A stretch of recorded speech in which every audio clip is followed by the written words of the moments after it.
This is the Camp Corner podcast presented by US Sports Camps.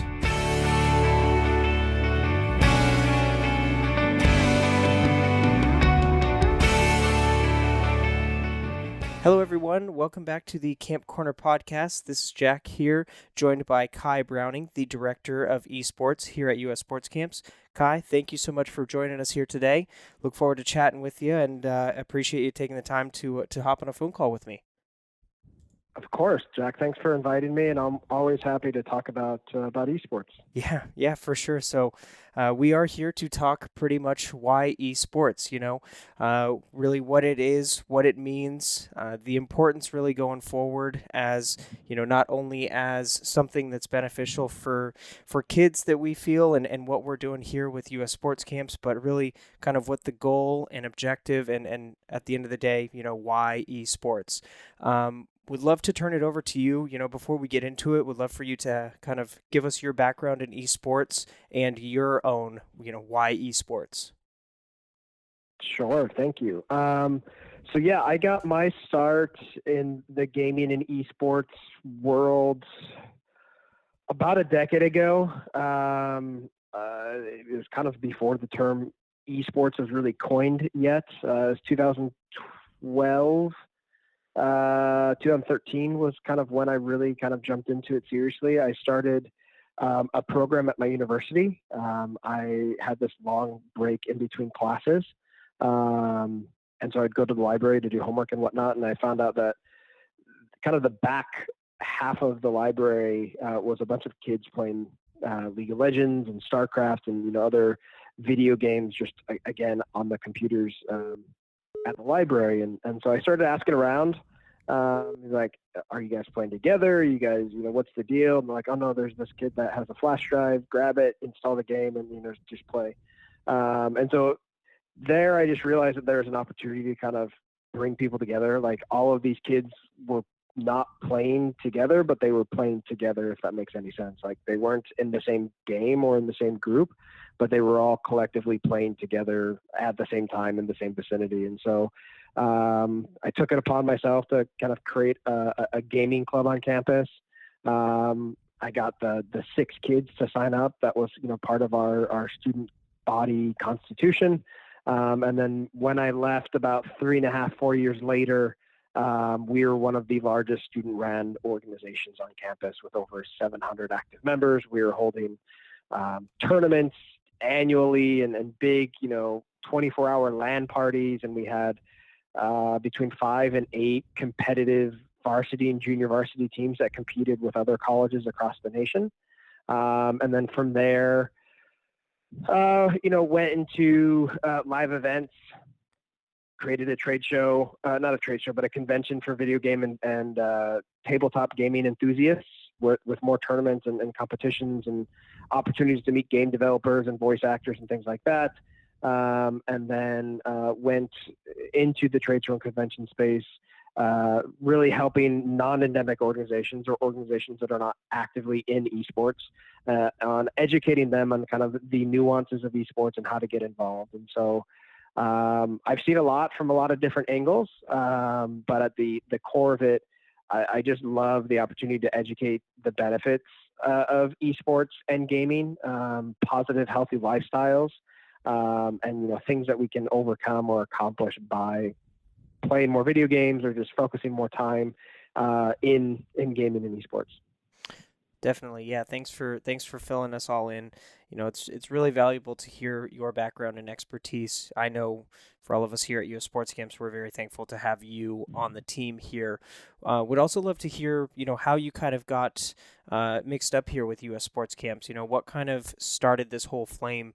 I know Justin, our CEO here at US Sports Camps, really sees a lot of value in esports. But how did you and Justin kind of come to meet here, growing this relationship and creating kind of, or at least building, into what we're doing right now and trying to achieve in the future? Yeah, no, that's a great question. And I have to give Justin a lot of the credit, right? This was his vision from the beginning. He, saw the value of gaming and esports as a growth sector in youth development, and, ran it and kind of built it for the last couple of years. and then brought me in fairly recently. October of 2020 was when I joined the team, just kind of to take it to that next level. And I think a lot of it just has to do with my understanding of the space, the relationships I have, and kind of just the bigger picture of, not just camps, but what other benefits does this gaming and esports have for the youth populace, the rising generation, if you will, and how can we use that to provide campers or youth with the tools to improve at their craft. Totally. And you can see it has a lot of power and weight behind it. I mean, you starting out with, your club of 7 people, and it grew to something, obviously, like you said, much bigger than you or anything really, but growing into over 700 people 3.5 years later. I mean, that's a serious growth kind of just trend straight up. And there's nothing that can really compare to that. You know what I mean? It's such a skyrocket of a trend for something that, maybe nobody really knew about, but I think was always there. And it provides so much value because of the power and the weight of what esports can. And I know you have some great stories of kind of what that club did and how that really molds a lot of what so many different people can come together for. And maybe they don't come from the same background or same ideology or anything like that, but when it comes to esports, there's a group of people that get together and they can really share something common, whether it's a common goal or just a common desire to have fun, enjoy video gaming, and meet new people. You're absolutely right, and I'm glad you brought those things up, right? And if you've noticed, I use esports and gaming fairly interchangeably. I think the core definition of what esports used to be was, just it was competitive video gaming where there's prize money on the line, and I competed at a amateur or a pro-am level or professional level to win wages. I think it's transcended and evolved in the last couple of years, just probably because of mainstream attention, right? And so, to me, esports is gaming, it's streaming, it's things like Twitch, it's the competitive aspect of professional teams and stuff like that.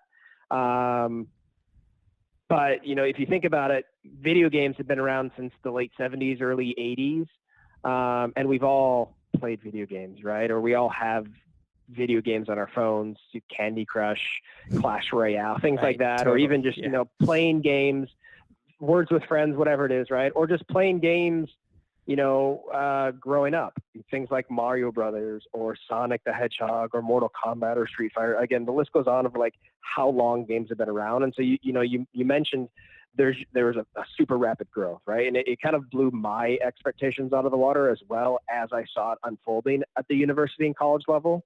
Of like how many people were actively involved in our community. And I think a lot of it was just, again, to that point of it was around for a long time. And for such a long time, there was a negative stigma associated with being a gamer, right? It was this person that, may or may not have lived in their mom's basement and, never really came out to see the light of day and didn't have, interpersonal skills and things like that. But I mean, those stigmas are being broken, every day with, new people in the industry, or even like what I would call like non-gaming brand ambassadors, people like a Post Malone or a Gordon Hayward or the Williams sisters, right? Where they are promoting healthy gaming habits or just gaming in general, but they're also, in and of themselves, professionals in a different, entertainment vertical, whether that's sports or music or what have you. And so again, I think it's just that thing of it's okay to be a gamer now. And, the best part about it is, and I think a large component of why US Sports Camps is invested in it now is because there's career paths. There, not only can you get a scholarship to go to college, but you can win money. At a pro-am event, you can win money or go, directly from high school to a professional team if you're putting in the time to do that. Or you can go to school, you can be a statistician, and you can work at an esports organization as a data analyst, right? Helping them understand what the best plays are or how to, efficiently use their time and things like that. And so I think it's just this new entertainment sector, similar to like there's a lot of similarities that people will make between esports and kind of like the .com boom of like this new infrastructure, this new opportunity, and people are just trying to find ways to take advantage of it and to integrate it into what already exists. Which I love so much is that there are so many opportunities from a wide variety of different angles that people can be taking, and it's been great to see as I've been involved in it for so long. 100%. And I think that's why US Sports Camps has wanted to dive into the scene. I mean, obviously, it's a big growth opportunity, and there's kids out there that want to have a platform to go enjoy esports, go enjoy competitive video gaming, simplest of terms, competitive video gaming, like you said. But in our terms, going to esports camps and things like that. But it gives kids this opportunity to go grow in the gaming world, and it's something that's very similar to like what regular sports camps do. Now, we don't want to necessarily compare those, but this gives the kids that are looking to play video games, but want to do it in a camp form. Maybe a lot of these kids, they don't play baseball, they don't play soccer, they don't play football, they don't play softball, field hockey, whatever it is. They don't play those sports, and they play video games. So this is their outlet to come and enjoy, as an esports camp. And I think that's a huge reason as to why we wanted to get into it, because we want to be able to offer something of value for these kids and be in the scene that is an obviously booming type of scenario with so many people wanting to play video games and wanting to enjoy esports in its all different facets and forms. Absolutely, you're absolutely right there, and let's talk about the esports kind of camp experience from the U.S. sports camps, viewpoint. And for any parents that are listening or might be on the fence of like, okay, why do I want to sign my kid up to play, video games at a camp? And what I would say to that is, it's not just video games, right? We understand the importance of youth development. I've seen it firsthand, again, from the kind of the collegiate space. And to share a quick story before I, go on to the point is, when I was running the university program, we were running tryouts for a game called Overwatch. The meaning of the game isn't worth mentioning for the purposes of this call, but there was a tryout process. We had coaches, we ran drills, scrimmages, trying to select the best members of the team, right? One of the members of this potential team was on the spectrum. He was high functioning autistic. He had a person that came to tryouts with him that kind of was his aide, if you will, he was also part of the club. And so he just let us know ahead of time, hey, this person is attending, yada, yada, yada. And so this individual ended up making final cut to be part of the varsity team, but we had some hesitancy around, should we allow him to play? He was very, very skilled at the game, very, very smart.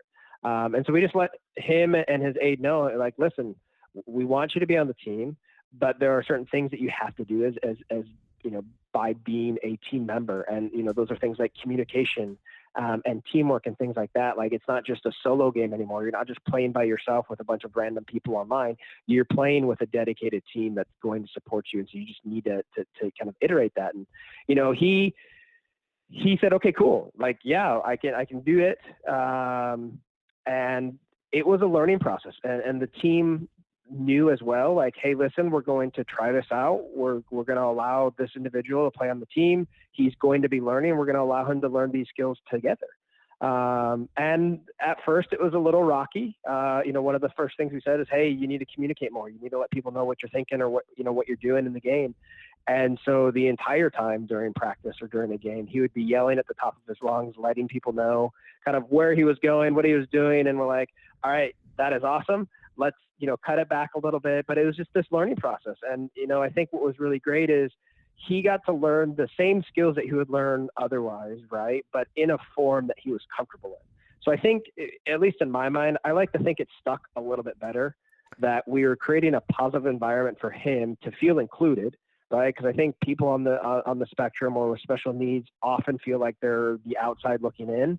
But they created a community, they created a team, right? And that's what team members do, is they watch out and look out for each other. And so if they saw this individual at lunch and he was sitting by himself, or he was looking for a place to sit, they would invite him over to sit with them.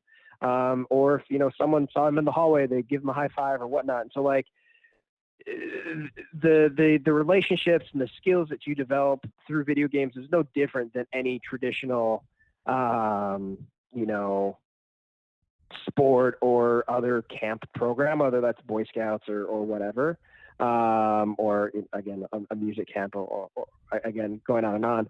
But the point that I'm trying to make is that we're focusing on more than just playing video games. We're focusing on developing youth, developing character, instilling positive role models and positive habits and things like that. Our program is STEM accredited as well. And for those that are unaware, STEM stands for science, technology, engineering, and mathematics. And so it's focused in education, that we're focused kind of in this tech sector of the STEM categories, that we're really focused on developing these soft skills that you would develop at any type of camp program or on any type of team environment.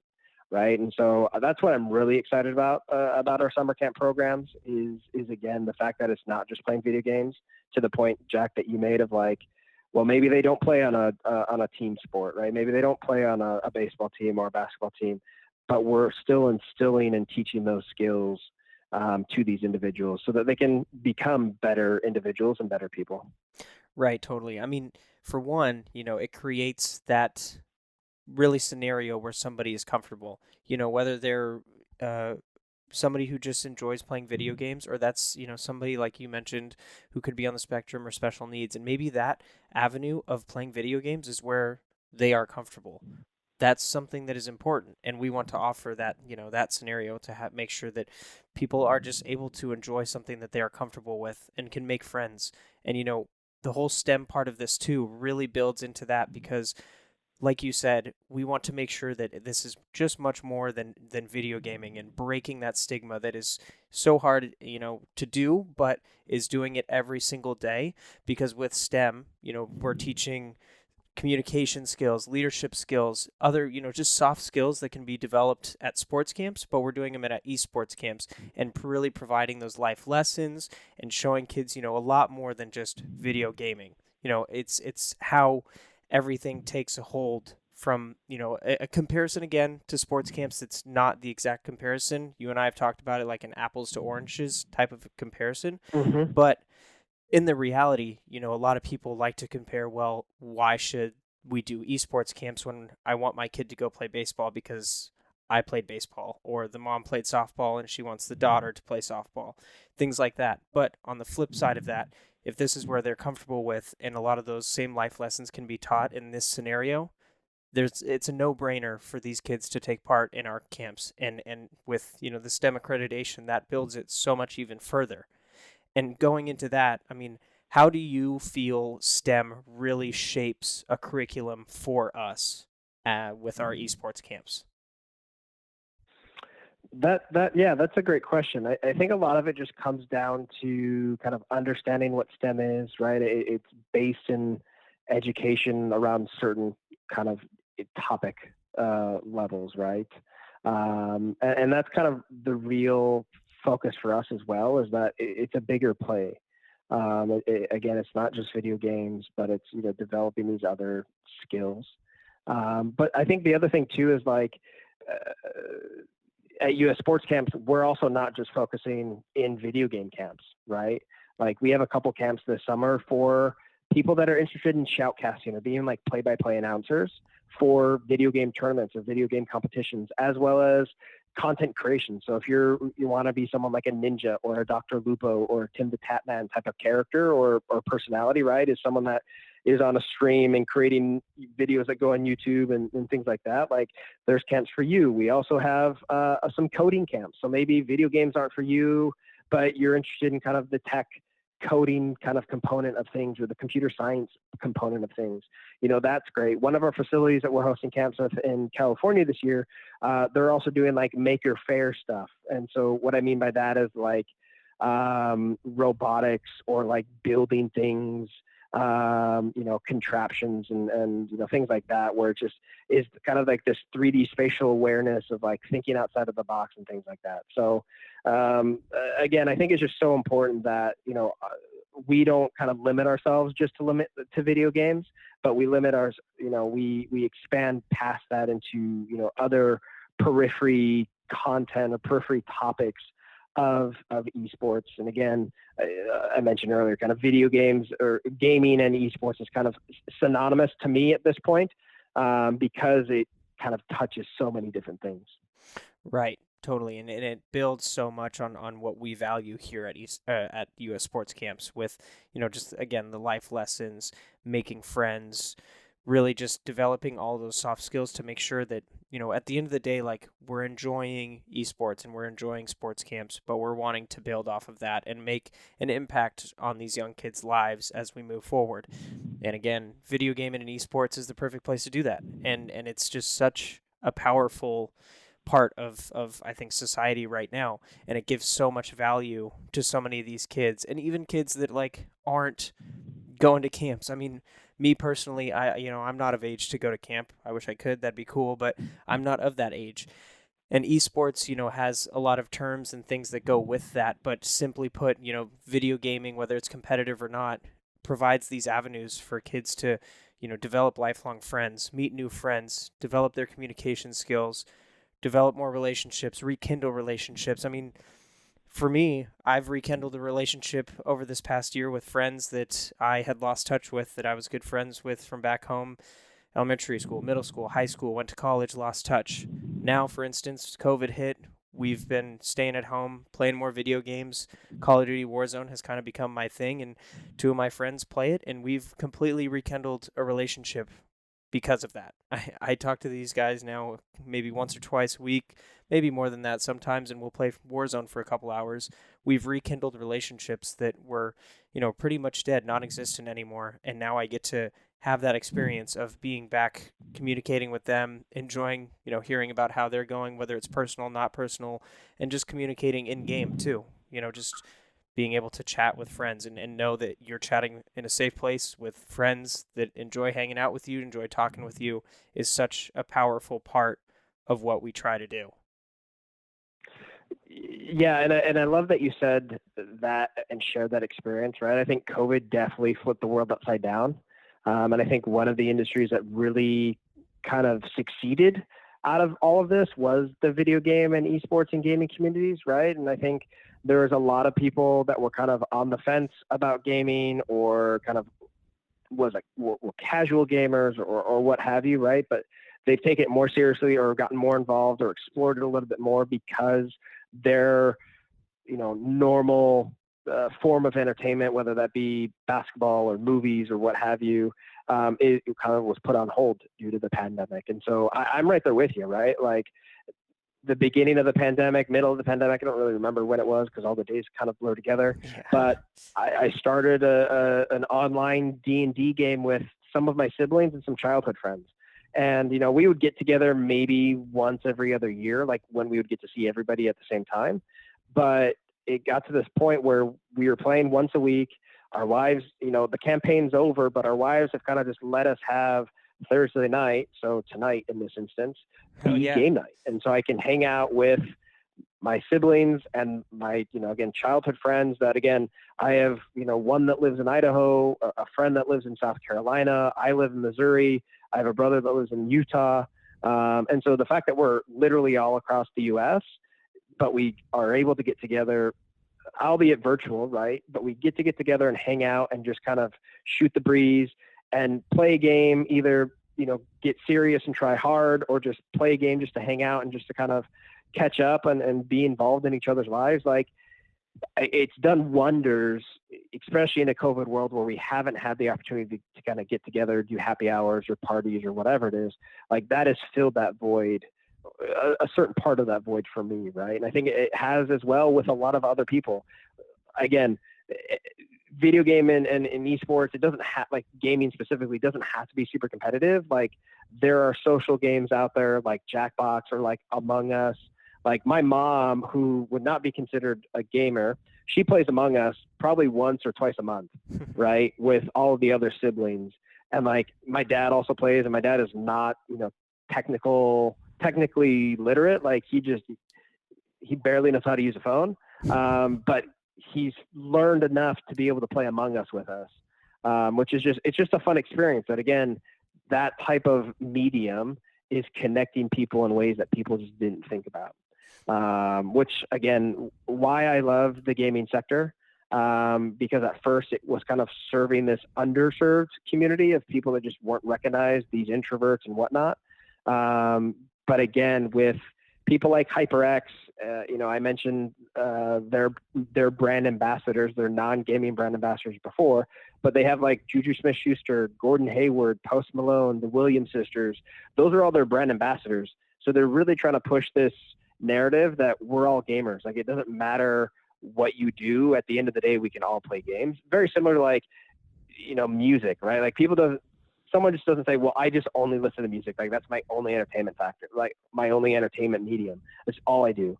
And, sure, there might be one or two people in the entire world that do that, right? They don't watch movies. They don't watch TV. They don't go to baseball or sporting events or whatever. And they only watch music or listen to music, excuse me. But no, music is always kind of like what's happening in between. Right. I think that's what's happening in this younger demographic as well, is like when they're not in class or when they're not practicing, they have a device in their hand and they're playing a game, or they're online, on Facebook or Instagram or TikTok or what have you. And so they're just so much more used to kind of having that there. And so like, again, because games can be played on the phone now, right? There's a lot of really great games on the phone. Like that's kind of what people are doing in that downtime, similar kind of like how our generation or older generations, listen to music while they're in the car or when they're waiting in line or whatever it is. It's like, well, people are just playing games now because it's just kind of second nature at this point. Yeah. Yep. And again, it's like not necessarily needing a validation, but you name people like that, like Serena Williams and Juju Smith-Schuster and Gordon Hayward and Post Malone, all who have fantastic, prestigious careers in their respective sports or industry, whatever that may be.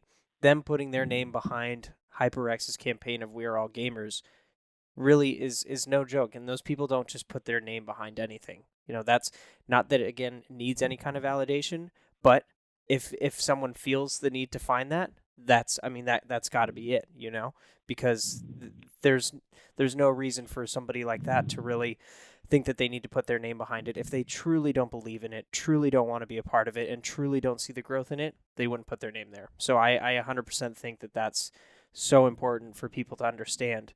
And even like so many people that are professional athletes, they have Twitch streams. They stream all the time, or even like music artists, they stream all the time. All these people love to play, basketball players I know a lot like to play NBA 2K, and they'll go stream and enjoy being in lobbies with random people, and people freak out like, "Oh my gosh, that's LeBron James, he's in my lobby," things like that. And then there's even this one story that I found crazy for me personally, was relating back to COVID and how that's affected so many things. I'm a Buffalo Bills football fan, and Stephon Diggs traded from the Vikings to the Bills last year. Going into season, they couldn't meet up for official workouts, but him and the quarterback Josh Allen would meet up and do some personal things, but nothing official. They would play Call of Duty Warzone constantly with each other during the offseason leading into the season. In one interview, they literally said that their relationship as quarterback, wide receiver, and as friends on and off the field flourished because of what they did playing Call of Duty Warzone together nightly, daily, every couple of days, whatever it was. It had contributed to what they can do on and off the football field. I mean, that if you think about that, that's absolutely crazy. They literally said that they can anticipate the way they think and want to react and what they're going to do on the football field based on what they've seen in Call of Duty Warzone. I mean, to me, that is an unbelievable anecdote to something to provide, people that maybe don't see the value, but can grow relationships for people that are just meeting each other, trying to grow as friends, professional athletes. It's there. That is there, right? Yeah, no, absolutely. And I think that reminds me of an individual. Her name is Jane McGonigal. She's a game developer. But she gave a TED Talk years back that talked about how the world would be a better place if we all played more video games. And she used the 10,000 hour rule, where like once you do something 10,000 hours, then you become, proficient in it, and, you become a master in that skill or that craft. And so she likens the same thing to playing video games. Is if we put 10,000 hours into video games, then we become better problem solvers, we become better thinkers, we become better, people of society. And it's a very interesting argument that kind of goes on those same topics that you mentioned, Jack, of like trust and communication and kind of anticipating things, just because of the way that games are played, right? Where most of these esport titles, or even a lot of casual titles, right? Like a World of Warcraft, or even like a Mario. Well, Mario's a single player game, so that's probably a bad example. But No, but I mean, still, you would sit down with friends or something and play that game and hand the sticks off and things like that. I mean, I think it's still applicable. exactly. But the point that I'm trying to make is like you're trying to accomplish, like, the general premise of most games is like there's a bad guy and there's a good guy. And you're playing as the protagonist, as the good guy, trying to vanquish the evil in the world, or whatever it is, right? Or if you're playing an esports title, you're playing on a team of 5, so with or 5 or 4 or 6 or whatever the number is, but you're playing on a team to vanquish the other team, right? And to and so you have to work collectively together. And in an online setting, right? Not a professional setting where you're playing with the same 5 people every time and you're practicing with them and communicating with them. But when you're playing in an online setting, you're playing with, between 9 and 12 random people online. And so you have to learn very fast how to communicate what you want to do or what you want to accomplish to, secure the objective of the game. And so it's really learning how to get along, how to work together, how to overcome your differences, and, fulfill your roles and responsibilities of that game so that you can win. And which, again, is, I can't think of any other type of experience or entertainment form that relates to that, right? Like where you just get 10 random strangers to accomplish a common goal. If you think of something, let me know, but like I can't Not think of really. anything Not really. that Not it really. relates I mean, to, the right? only other thing I could really think of, but this is, I mean, this may not even be the same, is like you show up to a soccer field and you just go play pickup soccer with some random people that you don't even know. But like, I guess that's a fairly similar comparison for like soccer, but I mean, when you're talking things like esports and you're not sitting in the same room as somebody else and you've never met them, that I mean, that's a whole different ball game where you can't even look at facial expressions, body expressions. I mean, it is literally all communicative instincts over a microphone with people you don't even know. And whatever team can do that the best is the team that wins. Exactly, right. And which is, again, so unique to the gaming and esports kind of ecosystem, which is what I love. And it's something that, I love that we offer that type of experience here at US Sports Camps, as well as really trying to allow these campers to develop those skills, to be able to, communicate openly and effectively, to, be leaders in their own right. But also, you mentioned, random strangers without body expressions or whatever, right? Like, then that kind of creeps into online bullying and toxicity online and things like that. And so that's also what we're teaching, is like, how do you deal with that if you're getting bullied, or how to just not do that, right? Like, it's really easy to hide behind a keyboard and a mouse and a screen and kind of type your frustrations to the world when you can't see that person face to face. But when you're at camp and your team member does something bad, you can't just flame them out. You can't just yell at them. Like, that's just not what a good teammate does. And so being able to teach those skills as well, to say, hey, listen, this is how we deal with differences. This is how we overcome challenges. This is how we need to communicate. Like, I think it's awesome because, again, as much as the stigma is changing around gaming and esports, like, it's those old generic stereotypes that we mentioned earlier, they still exist. And there are lots of participants in the verticals of esports and gaming that have never been on a team. They don't know how to communicate. They don't know how to work with other people. And so the fact that we have the opportunity to start that at a young age and to instill those practices and those ideologies at a young age, I think is really great. Yeah, I would 100% agree because I mean, in this day and age, at this time right now, this is just where the generation of kids are at this point.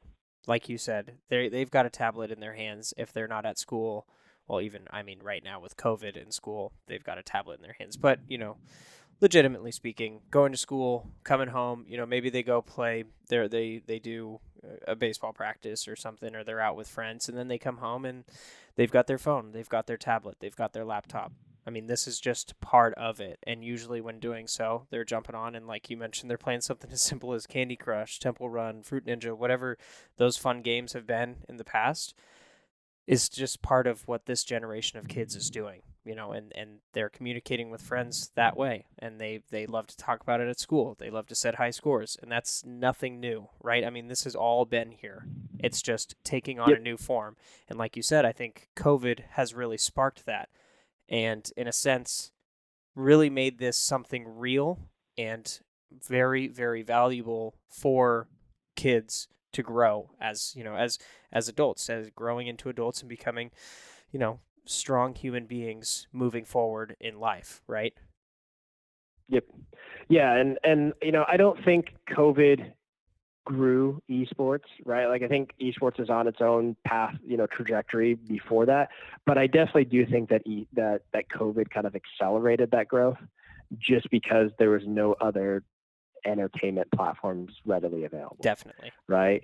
But again, that's what I love is I've been in this space for almost a decade. When I started, I wasn't getting paid for nearly anything that I was doing, right? Between the conventions and the other tournaments and things that I was doing. But then when I did, it felt different, right? Of course, it's always going to feel different when you get paid to do what you love.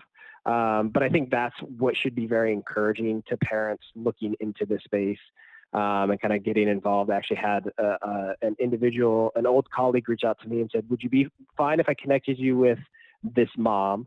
And this mom is, her son plays X, Y, and Z game and, is really interested in about a future in esports. Would you mind if I connect you guys?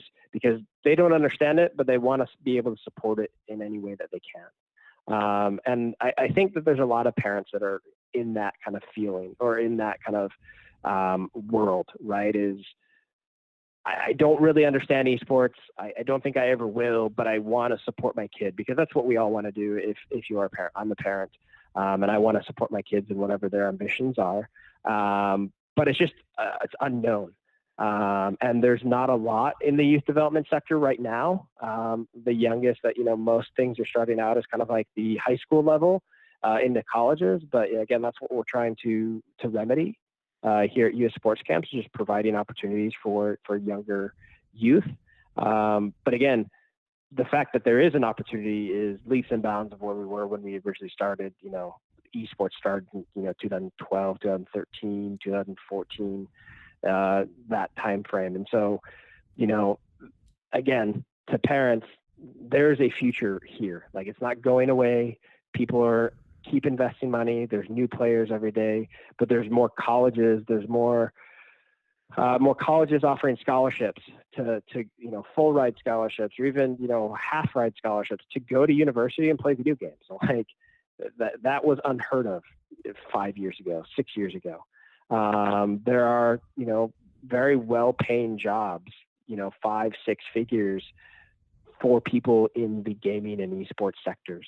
And so I think that's probably the most comforting as a parent to me is that if my son or daughter or child is interested in pursuing a career in gaming and esports or streaming and content creation or what have you, like there are opportunities there. When I started, there wasn't, and I had to make the opportunities, and it's been it was a grind for a very, very, very long time. But I did it because it was a passion of mine, and I understood that there potentially could be a lot of growth, and I didn't want to be left in the dust, which is why I sacrificed a lot to be able to do what I could do. But again, that's what I love kind of moving into the future is that it's not going away.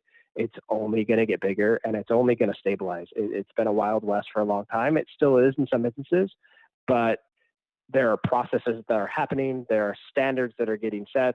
And so it's all, kind of making sense at this point. And there's a lot of resources out there for people that are again, on the fence that just want to learn more, just want to, empower their child or themselves and how to get involved. Right, totally. And I gotta ask, what are your thoughts on the improvement and development of technology? I mean, obviously, like we said, I think COVID provided a great avenue for esports to continue to grow.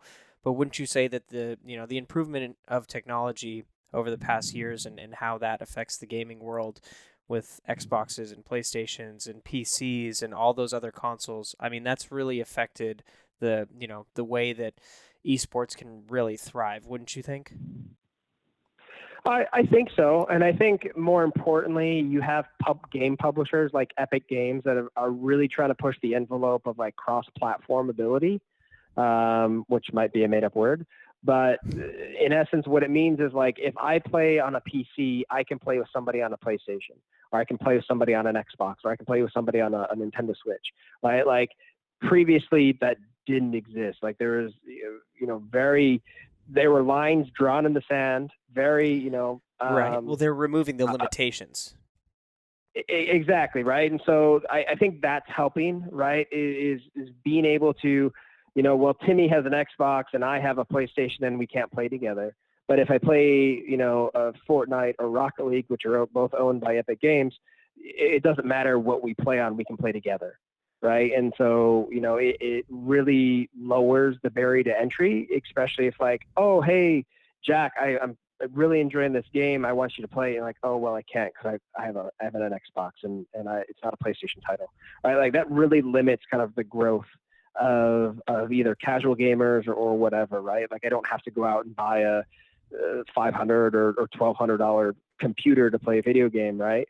And so I think that's helping. But then I also think that almost all game publishers are really conscious of trying to create a game that's enjoyable and competitive and available to most people. Like most esport titles can be played on, whatever pretty minimal specs of a computer, specifications for a computer. So like it's not the best computer, it's computer that most people can have access to, because again, they want more people playing. So if you make a game that can only be played on a $2,000 laptop or $2,000 PC, that really limits the amount of people that can play that Exactly. game. Yeah. But if you make a game like World of Warcraft, right? Like World of Warcraft does so well because you can play it on pretty much a potato of a computer that just doesn't have the best computer parts, but the game's been around for almost 20 years, and so they're really trying to include as many people as possible. And the way you do that is making sure your game can run on the lowest settings possible, or at least the consumer grade, if you will. And then you'll have those people that play at the high end, but they're still playing a game that's been optimized for lower computer or lower, specifications. And so the game's not going to be, leaps and bounds better just because it's been optimized for more accessibility, which I think is really great. And, I really hope that publishers kind of stay on that track. I really want to see more publishers kind of bridge the cross-platform question, right? Like I think Epic is doing a great way and is really leading the way in that aspect. And I really think that if we can really solve that and kind of put our PlayStation or Xbox affiliations aside, like that's really how you get more gamers involved, is like allowing people to play on whatever system that they have. And that's how you kind of grow a community. Is like, again, I don't have to go out to the store and buy something new to place a game that I may or may not like, right? Like I can just play it on whatever I have. And if I like it, great. And if I don't, then okay, I'm out $10, right? Or $20 or whatever the game title costs. So Right. I mean, again, it's just about removing the limitations, and that's so much about what everything in this day and age is removing the limitations. Even though there is a lot of money to be had, there doesn't need to be a lot of money spent for people to enjoy these games cross-platform and enjoy with their friends. Removing all of those limitations. And in speaking to a parent, trying to understand all of this, and then being able to have them support their kid in this environment, what are the ways that they can be sure to do so? Obviously parents always want to be able to support their kid, and in a lot of ways, for at least, camp stuff, parents love to send their kids to baseball or softball camp because they played that sport and they went to maybe that camp when they were younger and they want to send them back. But that's not applicable here. How can parents really support their child in this avenue and in this, kind of system of esports? Yeah, I think it's just sit down with your kids, learn what they're playing, right? Like my mom and my dad, I mentioned that they played Among Us with us. They didn't really know what it was at first, but they knew that all of the siblings or all of their kids were playing it, and I'm one of six. And then we're all married, so there's 12, kids now, part of the family. And so we were all playing it, and we were all having fun and all talking about it, and had inside jokes about it. And so they wanted to be involved in that. And so they wanted to get involved with their kids' lives and find a way to interact with them. And so that was the way that they did that, right? And so Fortnite or Rocket League or League of Legends or like it might not make sense, but sit down and try to play or just sit down with your kid while they're playing and ask questions about what they're doing and things like that. And kind of how they're interacting. I love talking to my son who's 7 while he's playing Minecraft, because the way that he explained things and the way that he's visualizing things in his brain, that is then translating into the game itself and kind of what he's building. Like, it's just so cool to kind of just see how his brain works. And I mean, that's how Rick Fox, an ex-NBA player, right? He used to play for the Lakers. That's how he got involved in esports. Is he wanted to be involved in his son's life more than he was.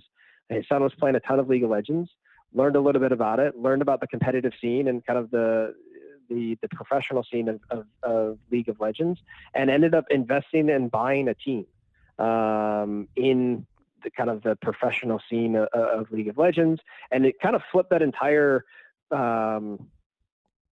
ecosystem on its head, if you will. Yeah. Partly because like he came in it with a professional athlete perspective.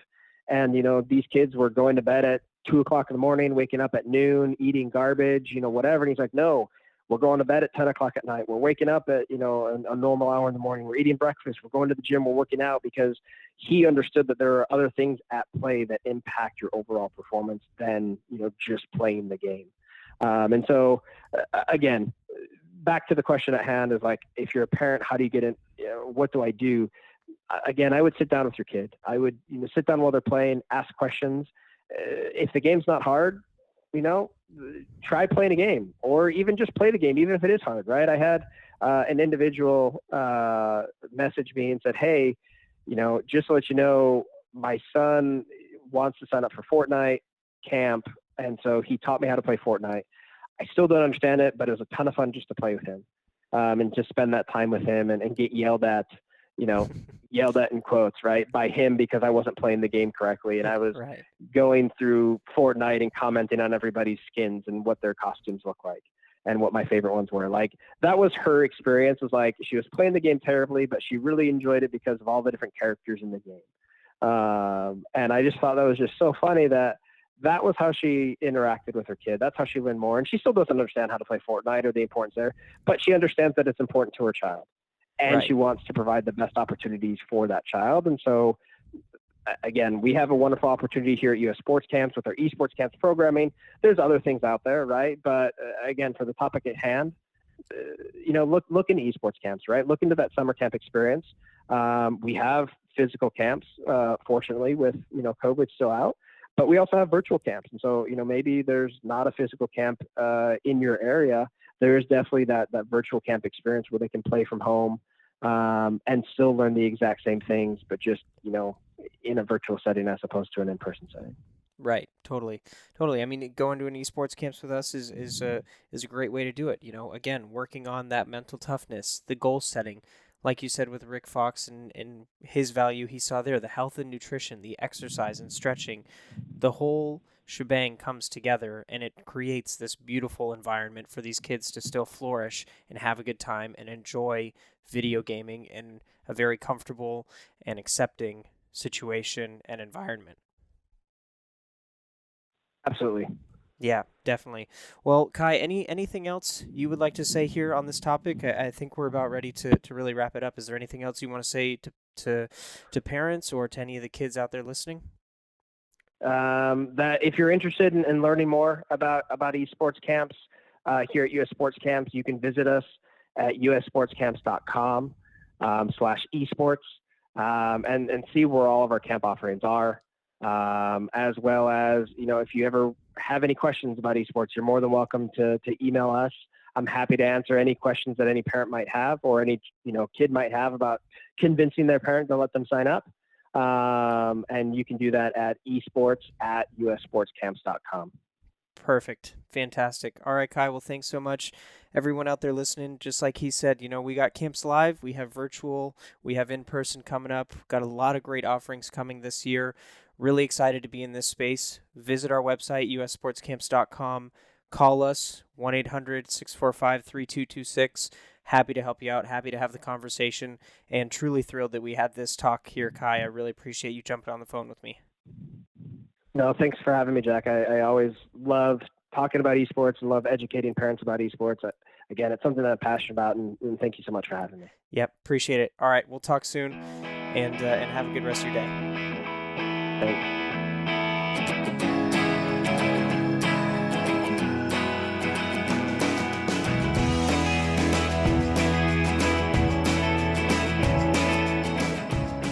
Thanks for tuning in today. Be sure to check back for our next episode of the Camp Corner podcast. You can visit ussportscamps.com for more information on camps near you. Get better this summer where camps are serious fun.